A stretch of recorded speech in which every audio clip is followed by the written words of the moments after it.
Donc là, on va utiliser NXCAM Express. Vous devez faire un peu de préparation sur NXCAM Express avant de vous lancer. Donc moi, j'ai prévu de travailler dans un répertoire. Et dans un répertoire, je mets ma pièce. Normalement, vous faites un répertoire qui est égal à une phase d'usinage. Donc là, comme je vais travailler sur le corps, point part, je vais faire un nouveau dossier. Et je mets corps,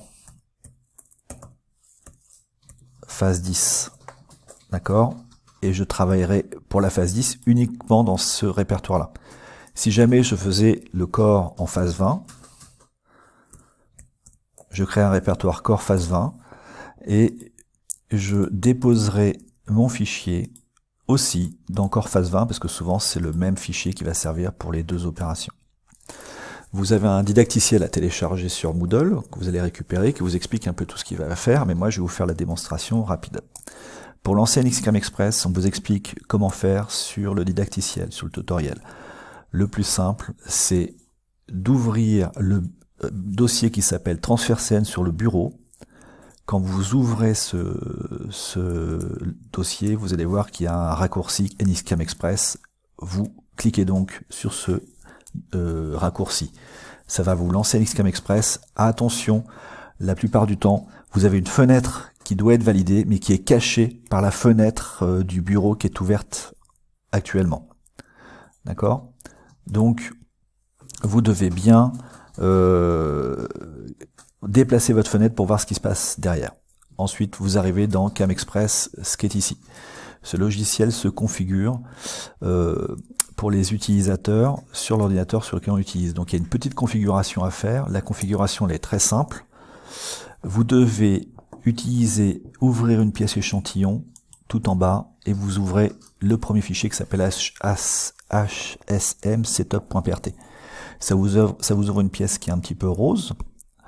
Une fois que vous avez ouvert cette pièce qui est rose, vous allez dans il va falloir qu'on fasse apparaître cette icône-là que vous n'avez pas, vous, par défaut. Et donc, pour la faire apparaître, vous allez dans Fichier, Fabrication, et là, vous avez, dans Interface utilisateur, vous avez cette palette-là. Vous devez cliquer là-dessus. Une fois que vous avez cliqué là-dessus, vous allez cliquer sur Express, et vous allez valider. Ensuite, vous allez sur le rôle, et le rôle, vous devez choisir le rôle Atelier GCP.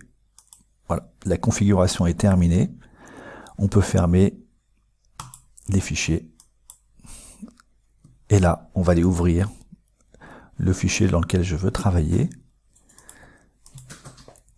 que j'ai rangé dans un répertoire. Voilà. Et n'oubliez pas de changer le filtre pour travailler sur les fichiers .par. Vous allez voir que dans ce qu'on vous cherche, ce que vous voulez faire, vous avez en fait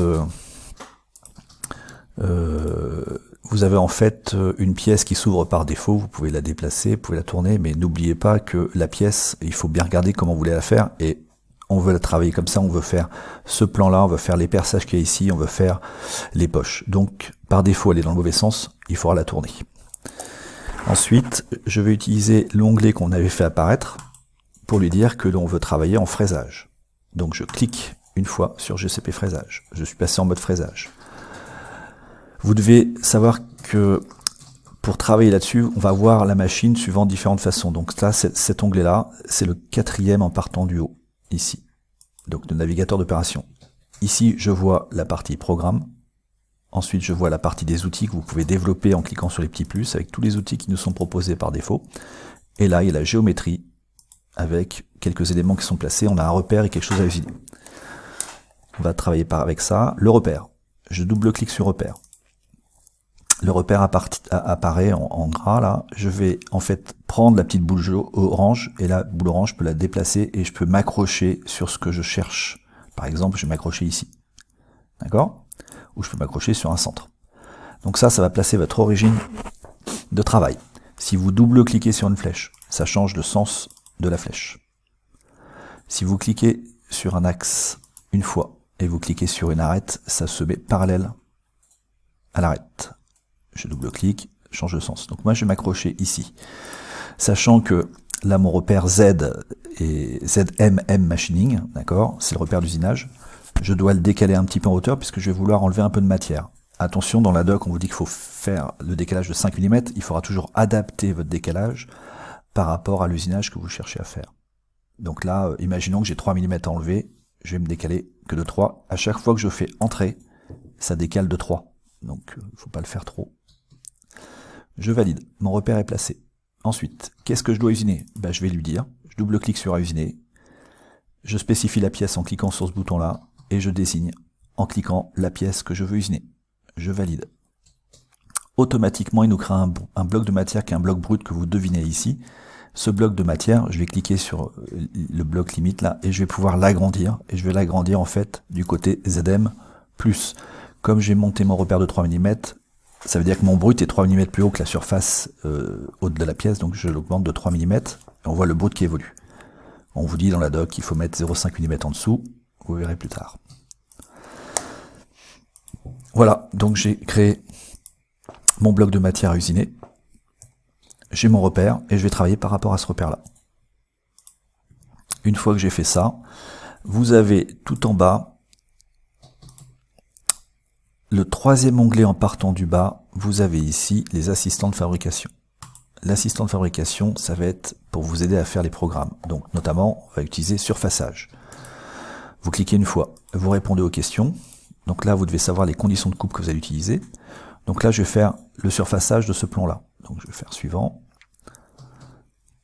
Je vais devoir sélectionner la face que je veux usiner. Si ça veut, j'espère qu'il n'a pas perdu la licence. Normalement, c'est plus rapide.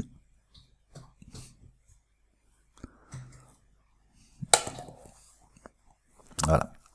Donc ici, je vais cliquer sur la face que je veux usiner. Ensuite, donc suivant, je vais lui dire que je veux usiner cette face-là, mais j'ai 3 mm à enlever, donc je vais enlever avec les conditions de coupe. Donc là, je vais enlever tous les 2 mm. Il va gérer la répartition de la surface, hein, c'est les conditions de coupe. Là, je vais me prendre en ébauche. Là, maintenant, je vais travailler avec les conditions de coupe du poly. Donc, en surfaçage ébauche, aluminium 220 01. Vous mettez les deux valeurs à jour et après vous cliquez sur les deux calculatrices. Autrement, si vous mettez une valeur calculatrice sur une valeur, il va prendre les valeurs qui est ici pour recalculer, c'est une sorte de bouclage. Donc vous devez dans ce cas-là changer de valeur une des deux calculatrices. Si vous avez changé cette valeur-là calculatrice, vous devez ensuite mettre à jour cette valeur-là et refaire calculatrice. Voilà, j'ai mis toutes les informations qui me servent à générer. Donc je vais cliquer sur générer la trajectoire et vous allez voir des tracés qui apparaissent. Donc vous avez l'approche en blanc, l'éloignement le retrait en jaune et l'usinage en bleu. Ce qu'on a fait, vous retournez dans le quatrième onglet en partant du haut, navigateur d'opération, vous développez et vous voyez que le surfaçage a été créé. On peut faire une simulation du surfaçage avec vérifier parcours outil et je vous conseille d'utiliser toujours Dynamic 3D. On va pétro. Voilà, l'usinage, premier enlèvement de matière, deuxième enlèvement de matière, c'est terminé. Ensuite, on va créer une ébauche, parce que les trous que vous avez ici sont des trous très précis. Il y a des roulements qui vont être à l'intérieur, donc je veux des trous précis, je vais les faire en deux fois. Je vais d'abord faire une ébauche et ensuite une finition. L'ébauche, c'est un assistant qui vous propose ça, c'est détourage intérieur-extérieur.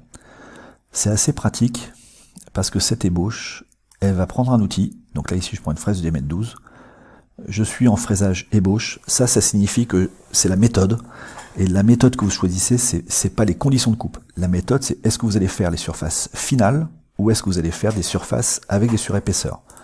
Donc on vous propose plusieurs choses, mais là on va se mettre en ébauche. Automatiquement ébauche, ça veut dire que vous avez 1 mm de marge, c'est-à-dire qu'on va pas, si le trou ici est un trou de diamètre 22, il va vous faire un trou de diamètre 20, puisqu'il rajoute 1 mm de part et d'autre.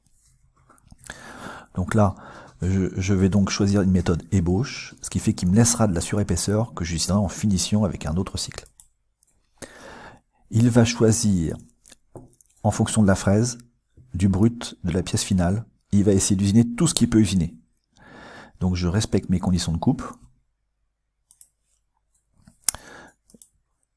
Donc la profondeur de passe, ici, je crois que c'est 100. Là, on doit mettre un 0,06. Je le fais de tête, hein, donc il faudra vérifier les conditions de coupe dans le poly, que vous avez aussi sur Moodle. Et là, on va le laisser travailler, là on n'a rien à faire. Et il va donc essayer de trouver tout ce qu'il peut usiner avec la fraise de diamètre 12 sur cette pièce-là. Naturellement, la fraise de diamètre 12 ne peut pas percer les petits trous qui font ces sons du M5. Donc il va vous faire uniquement l'intérieur de la pièce. Et si vous regardez bien, comme le brut est un tout petit peu plus long, j'avais mis 0,5 mm de plus, on voit qu'il y a un petit trait bleu là, c'est-à-dire qu'il essaie d'usiner un petit peu plus bas, donc on est sûr que la poche qu'on va faire va être débouchante. Alors naturellement, cet usinage, on va faire la simulation et vous allez bien voir, je vais aller plus vite, vous voyez, on voit un petit peu de bleu ici, tout simplement parce que c'est la surépaisseur que j'ai mise, mais j'ai aussi une surépaisseur sur le fond. Voilà. Une fois que j'ai terminé, qu'est-ce que je veux faire? Je veux faire proprement ces trous-là. Pour faire proprement ces trous-là, je vais utiliser contournage. Attention, le contournage, il va falloir le faire 2 fois. Parce que là, pour le faire, avec ma fraise de 12 en finition, je vais lui dire, on va prendre des conditions de coupe, donc dans le poly, ça doit être 0,5. Là, je vais lui dire, tu fais ce profil-là. Alors là, je vais lui dire, je vais choisir une courbe. La courbe est une courbe fermée. L'outil, quand je vais sélectionner le cercle, l'outil sera à l'intérieur. Donc je vais lui dire intérieur. Voilà. Et vous voyez, ce symbole-là, la flèche que vous avez ici, ça veut dire que quand l'outil va dans ce sens-là, le point donne le côté d'outil. Et on est bien à l'intérieur de la trajectoire. Maintenant, on doit aller usiner cette poche-là jusqu'au fond qui est ici.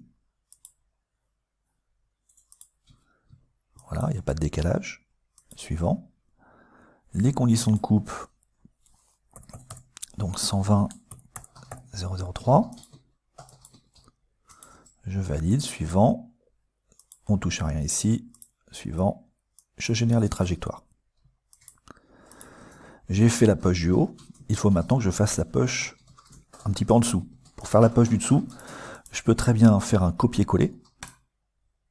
Bouton droit, copier, coller. Et ce contournage-là, je vais l'éditer en double-cliquant dessus. L'assistant nous permet d'éviter d'aller accéder à tout ça. Donc en fait, là j'ai déjà choisi l'outil. C'est le même outil, si vous voulez, on pourrait changer l'outil. Mais là, on est d'accord, c'est pas... le contour, c'est pas le même, donc je vais cliquer dessus, je vais lui dire efface-moi tout ce que tu as déjà prévu, et je vais lui dire non, tu me rechoisis ce contour-là. L'outil est bien à l'intérieur, le petit rond est bien du bon côté. Le fond, c'est ici, donc je vais spécifier le fond. Cette fois-ci, le fond, c'est pas ce plan-là, c'est le fond de la pièce, donc c'est ce fond-là, mais attention, il faut que j'usine un petit peu plus profond, donc je vais décaler d'1 millimètre vers le sens de la flèche bleue que vous avez ici. Voilà, donc le fond est un tout petit peu plus bas que la pièce. Je valide. Je peux tout en bas lui demander de générer des trajectoires. Si je voulais, je pourrais aller changer mes conditions de coupe ici, et là je retrouve la profondeur de passe.